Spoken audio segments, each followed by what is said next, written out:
मोदी जी ने हर चीज पे देशभक्ति इस्तेमाल करना है। देशभक्ति को उन्होंने बिल्कुल ब्रांड बना के यूज करना चालू कर दिया है। उनको लगता है कि ये कोई प्रोडक्ट है, इसको बेचो मार्केट में अच्छे से। वो बेचारा सीबीएसई का बच्चा जो अपना कॉपी रीइवैल्यूएट करवाना चाह रहा था, उसको आपने पाकिस्तानी घोषित कर दिया। कांग्रेस जनता पार्टी 6 तारीख को कह रही है कि वो जमीन पर उतरेगी।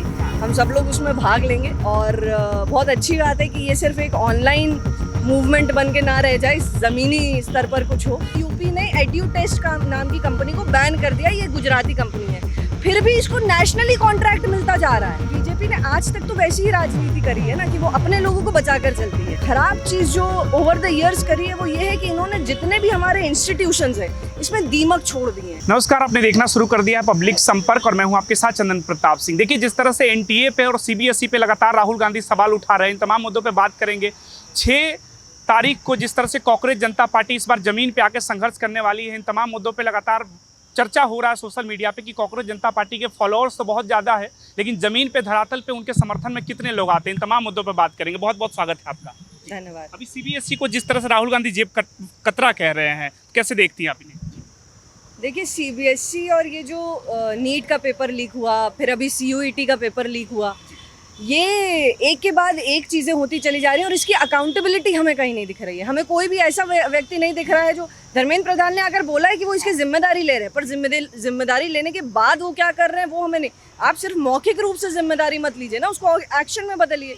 नहीं हो पा रहा है, आप इस्तीफा दीजिए, है ना। आज इससे पहले जब भी कभी भी कोई चीज़ें हुई हैं तो आकर मिनिस्टर्स ने रिज़ाइन किया है। यहाँ पर अकाउंटेबिलिटी कहाँ जा रही है? आप अकाउंटेबिलिटी शिफ्ट कर रहे हैं। आपकी जितनी भी एजेंसीज हैं जो टेस्ट कराती हैं, ये सारी गुजराती कंपनियां हैं जिन्हें स्टेट ने बैन कर दिया है। यूपी में जब यूपी कांस्टेबल वाला पूरा एग्जाम होना था और वो उसका पेपर लीक हो गया था, तो यूपी ने एड्यूटेस्ट नाम की कंपनी को बैन कर दिया। ये गुजराती कंपनी है, फिर भी इसको नेशनली कॉन्ट्रैक्ट मिलता जा रहा है। तो आप ये समझिए कि ये अब अच्छा, ये एड्यूटेस्ट कंपनी किसकी है? ये एक व्यक्ति की है जिनके प्रोग्राम में मोदी जी भी जाते हैं। ठीक है, गुजराती कंपनी है और कुछ तो सर्वदेशिक नाम करके कुछ ये संस्था चलाते हैं जिसमें सारे आरएसएस वाले लोगों का गढ़ है। ये ऐसी कंपनियां हैं, इनके हाथ में आप कॉन्ट्रैक्ट दे रहे हैं और इनके थ्रू आप एग्जाम्स करवा रहे हैं और पेपर लीक हो रहे हैं। अब इस पूरी प्रक्रिया में जब गड़बड़ियां हो रही हैं, इतने सारे बच्चे जो हर साल मेहनत कर रहे हैं, उनका जब सारा समय बेकार जा रहा है, पैसा बर्बाद जा रहा है, आप उसकी लॉजिस्टिकल कॉस्ट कोई देखता ही नहीं है कि व्यक्ति, एक बच्चा अपना जो है फॉर्म भर रहा है, उसमें पैसा जमा कर रहा है। एक मिडिल क्लास या लोअर मिडिल क्लास बच्चे को कोचिंग के लिए कितनी मेहनत करनी पड़ती है, आप समझ सकते हैं। माँ बाप को कितना पैसा अलग से बचा के रखना पड़ता है बच्चों की सिर्फ कोचिंग के लिए, और वो सारा पैसा वेस्ट हो जाता है। ये सारे पेपर्स लीक होने लोग तो कह रहे हैं कोचिंग माफिया चल रहे हैं, कोचिंग माफिया तंत्र काम कर रहे हैं। अरे आप अपनी अकाउंटेबिलिटी लीजिए ना भाई, आप पहले अपनी अकाउंटेबिलिटी लीजिए, उसके बाद आप कोचिंग माफियों पे भी कार्रवाई करिएगा। पहले आप जो अपनी तरफ से गड़बड़ियां हो रही है उस पर तो काम करिए। नीट जैसा पेपर जो कि इतना टफ पेपर है, जिसके लिए बच्चे सालों साल प्रिपेयर करते हैं, उसके बाद आप पेपर देते ही बच्चे कितने सुसाइड हुए, उसकी अकाउंटेबिलिटी कौन लेगा? ये जो बच्चे जिन बच्चों ने सुसाइड कर लिया है परेशान होकर, उसकी अकाउंटेबिलिटी कौन लेगा? हम सीधा कह रहे हैं कि धर्मेंद्र प्रधान जी से अगर नहीं हो पा रहा है तो इस्तीफा दे दीजिए। इतना जो आप पैसा, समय, बच्चों का, माँ बाप का, सबका आप जो बर्बाद कर रहे हैं, उसकी अकाउंटेबिलिटी लीजिए और रिजाइन करिए। मोदी सरकार हटा क्यों नहीं रही ऐसी शिक्षा? मतलब लगातार पेपर लीक हो रहे हैं, पेपर लीक का मुद्दा, अभी सीबीएसई में भी मुद्दे आ गए, सीबीएसई पे सवाल।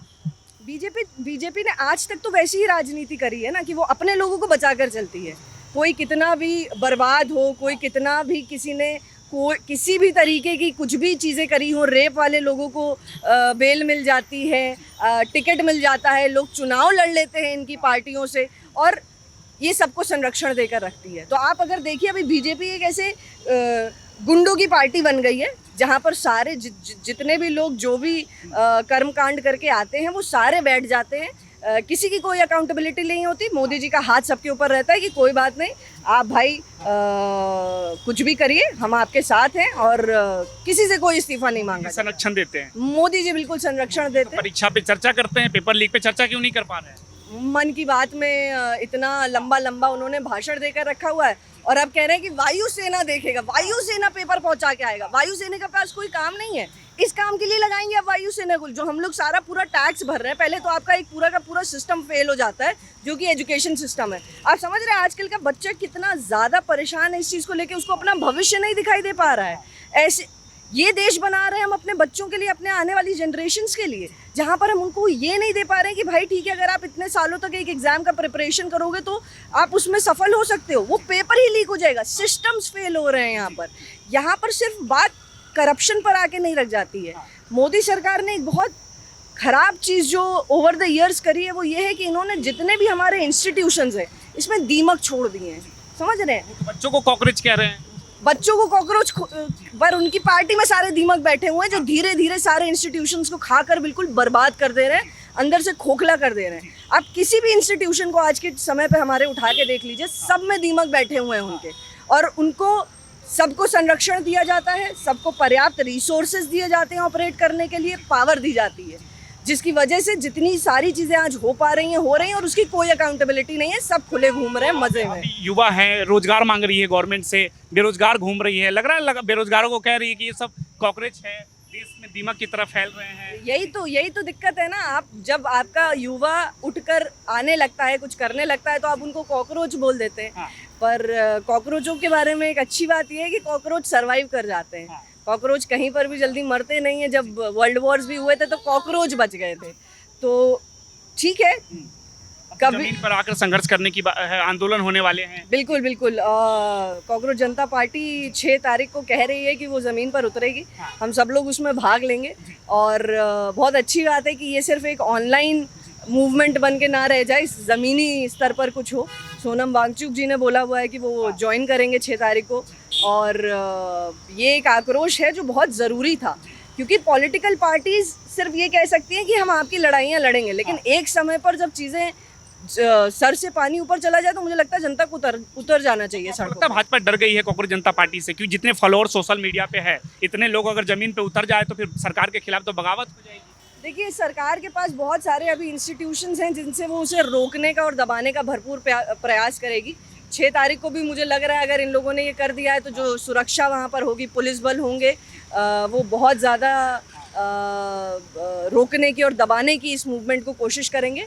लेकिन प्रयास यही रहेगा हम लोगों का कि ये चीज़ दबने ना पाए, और धर्मेंद्र प्रधान जी इस्तीफा देकर अपना पद छोड़े, यही कोशिश रहेगी। इस्तीफा लगातार मांग बिल्कुल गांधी भी लगातार मांग कर रहे हैं। भाजपा के लोग कह रहे हैं कि सीबीएसई के जो अध्यक्ष है उनको हमने पद से हटा दिया है, सीबीएसई में जो गड़बड़ी हुई। अरे सीबीएसई के पद से क्या होता है भाई? आपके एजुकेशन मिनिस्टर जो सारी चीज़ें कंट्रोल कर रहे हैं इस वक्त पर, और ऐसा भी नहीं है कि आपने सीबीएसई या इन सारे इंस्टीट्यूशंस को भी इंडिपेंडेंट रहने दिया है, ऐसा तो है नहीं। हम आपकी जो पॉलिसीज़ बन रही हैं ओवर द टाइम, उसमें हम देखते हैं कि एजुकेशन मिनिस्ट्री पर आपकी पॉलिसीज़ का क्या असर पड़ता है, आप किस तरीके से उसको कंट्रोल कर रहे हो, कैसे सिलेबस मैनिपुलेट कर रहे हो, कैसे चीज़ें गायब करवा दे रहे हो आप पूरी सिलेबस से, है ना। तो ऐसा तो है नहीं कि आप कंट्रोल नहीं कर रहे हैं। जब आप कंट्रोल कर रहे हैं तो फिर उस चीज़ की पूरी अकाउंटेबिलिटी लीजिए और रिज़ाइन करिए। ये सिर्फ सीबीएसई के जिनको भी उन्होंने अभी बर्खास्त किया है उससे नहीं काम चलेगा। पूरी एजुकेशन मिनिस्ट्री जिनके हाथ में है, धर्मेंद्र प्रधान जी, उनको आपको रिजाइन करवाना पड़ेगा, उनको अकाउंटेबिलिटी इस चीज़ की लेनी पड़ेगी। राहुल गांधी तो जेब कटवा कह रहे हैं सीबीएसई को, सहमत है उनके बयान से आप? हाँ बिल्कुल। आप इतनी महंगी कर दिए हैं जी। आप आज के समय पे आप किसी भी मिडिल क्लास व्यक्ति के पास चले जाइए, आप पूछिए कि किताबें कितनी महंगी आ रही हैं। लोग सर पकड़ लेते हैं मार्च के महीने में कि इतनी महंगी किताबें 3rd 4th क्लास के बच्चों को उनकी खरीदनी पड़ रही है। आपको, अगर हम लोग भी मिडिल क्लास परिवार से ही आते हैं, कोचिंग के लिए पूछना पड़ता था तो मम्मी लोगों को मनाना पड़ता था कि प्लीज़ थोड़ा सा पैसा एक्स्ट्रा लगा के कोचिंग करवा दीजिए, इसमें हेल्प होगी। कितना ज़्यादा ये जेब पर आपके डेंट मारता है। बच्चों की कोचिंग पढ़ाई आज के समय पर इतनी ज़्यादा महंगी हो गई है, उसके बावजूद हमारा युवा, इतने सारे बच्चे हमारे नीट की प्रिपरेशन में जाते हैं, बहुत एम्बिशन लेकर जाते हैं कि बनेंगे, रोज़ इस अपने को आइसोलेट करते हैं, सोशल लाइफ अपनी त्यागते हैं, बहुत सारी मेहनत करते हैं, रातों रात पढ़ाई करते हैं, सपना देखते हैं कि ठीक है एक दिन देश सेवा में अपना योगदान देंगे। और सरकार इस पर लगाम क्यों नहीं लगा पा रही? जो शिक्षा इतनी महंगी हो रही है, आम आदमी के पहुंच से बाहर जा रहा है, सरकार उस पर कुछ लगाम नहीं लगा पा रही है। ये तो बिल्कुल आपको सरकार से ही पूछना चाहिए। मुझे तो लगता है ये डायरेक्ट सवाल जो है वो सरकार पर होने चाहिए। आपके पेट्रोल के दाम बढ़ते जा रहे हैं, तेल के दाम बढ़ते जा रहे हैं, अभी भी सिलेंडर्स की उस तरीके से अवेलेबिलिटी नहीं हुई है जैसे पहले हुआ करती थी। हर तरफ से आपको महंगाई सिर्फ मार रही है और इसकी कोई अकाउंटेबिलिटी नहीं है। यही भाजपा के नेता सड़क पर उतर जाते थे जब थोड़ा सा भी किसी चीज़ का दाम बढ़ता था। सिलेंडर लेकर स्मृति ईरानी सिलेंडर लेकर उतर गई थी, आज स्मृति ईरानी गायब है। आज नहीं वो सिलेंडर से खाना बना रही हैं क्या? आज नहीं उनके घर पे महंगाई हो रही है? चूल्हा उनके घर में, चूंकि अब उनके घर में आराम से चूल्हा जल रहा है तो उनको ज़रूरत नहीं लग रही है सड़क पर उतरने की। और यहाँ पर आपका आम आदमी बिल्कुल खप कर मर जा रहा है भूखे पेट। कह रहे मिडिल ईस्ट में जो लड़ाई चल रही है उसका असर है, अभी देशभक्ति दिखाने की जरूरत है, मोदी जी ऐसा कह रहे हैं। मोदी जी ने हर चीज़ पे देशभक्ति इस्तेमाल करना है। देशभक्ति को उन्होंने बिल्कुल ब्रांड बना के यूज़ करना चालू कर दिया है ना। उनको लगता है कि ये कोई प्रोडक्ट है, इसको बेचो मार्केट में अच्छे से, है ना। कि लोगों को जब भी कोई गड़बड़ हमारी तरफ से उनको बोलो अरे नहीं नहीं नहीं नहीं, आपको तो देशभक्ति करने की ज़रूरत है, अभी ये देश के नाम पे सवाल उठ जाएगा। हम लोग कोई सवाल उठाते तो आप एंटी नेशनल बन जाते। वो बेचारा CBSE का बच्चा जो अपना कॉपी री इवेल्युएट करवाना चाह रहा था, उसको आपने पाकिस्तानी घोषित कर दिया। मतलब आप एंटी नेशनल बोल दिया, पाकिस्तानी बोल दिया, पता नहीं किस किस नाम से नहीं बुलाया उसको मीडिया ने। क्या करवाना चाह रहा था? सिर्फ अपनी मेहनत के जो मार्क्स थे वही जानना चाह रहा था ना वो, उसको आपने एंटी नेशनल घोषित कर दिया। तो ये तो सब आपने प्रोपेगेंडा फैला के रखा हुआ है देशभक्ति के नाम पे। और आप भी जैसे कांग्रेस जनता पार्टी का नाम ले रही, कह रही इसमें भी आधे से ज्यादा फॉलोअर पाकिस्तानी है, इनको फंड मिल रहा है बड़े लेवल पे मोदी सरकार को कमजोर करने के लिए। चलिए ठीक है, ये तो 6 तारीख को पता चल जाएगा, हम सभी लोगों को पता चल जाएगा कि कितने बाहरी हैं, कितने देश के लोग हैं, किसका फ्रस्ट्रेशन निकल कर इतना ज़्यादा कांग्रेस जनता पार्टी बूम करी है, क्यों ये चीज़ हो भी पाई है अभी के समय पर। वो भी जब आप समझिए कि जब नॉर्वे की एक रिपोर्टर ने मोदी जी से सवाल किए तो उसका अकाउंट सस्पेंड हो जाता है। समझ रहे हैं आप किस लेवल पर कंट्रोल करके रखा हुआ है चीज़ों को। और उसके बाद अगर कांग्रेस जनता पार्टी उठकर 5 दिन में 20 मिलियन फॉलोअर्स ला पा रही है तो कोई फोर्स तो है, कोई फोर्स तो है। डर नहीं लग रहा मोदी सरकार के खिलाफ जो आवाज उठा रही है? आपका भी अभी भविष्य बचा हुआ है, अगर FIR हो जाए, किसी तरह की कार्रवाई हो जाए सरकार के खिलाफ? कब तक डरते रहेंगे? कब तक डर डर कर चीज़ें करेंगे? और वो भी है ना कि बिना डरे भी कुछ हो नहीं रहा है। ऐसा है कि अगर हम डर के बैठ जाएं और मोदी जी जितनी चीज़ें बोल रहे हैं वो सारी लाइन बाय लाइन करते चले जाएं तो हमारा फ़ायदा हो जाए, वो भी तो नहीं हो रहा है। जो नीट के बच्चे थे, क्या वो सड़क पर उतरना चाह रहे थे? क्या वो चाह रहे थे मोदी जी से लड़ना? नहीं चाह रहे थे, पर नुकसान हुआ ना उनका। तो नुकसान तो उनका भी हो रहा है जो डर कर बैठे हुए हैं और बात मान रहे हैं। तो अब बिना डरे भी देख लेते हैं कि क्या चीजें हैं हमारे पास। सिस्टम का हो रहा है जो बिल्कुल पिस रहे लोग। बिल्कुल विरोध सिस्टम का है और प्रोटेस्टिंग और डिसेंट हमारा कॉन्स्टिट्यूशनल राइट है। हम अपने संविधान के परे जाकर कोई भी काम नहीं कर रहे हैं। हमारा संवैधानिक हक है, उसी की लड़ाई हम लड़ रहे हैं कि आपको अगर हम चुनकर कहीं भेजते हैं तो हम आपसे कुछ चीज़ें एक्सपेक्ट करते हैं और आपकी ड्यूटी है उस पर खरे उतरना। और अगर आप नहीं उतर पा रहे हैं तो अपने पद को छोड़ दीजिए।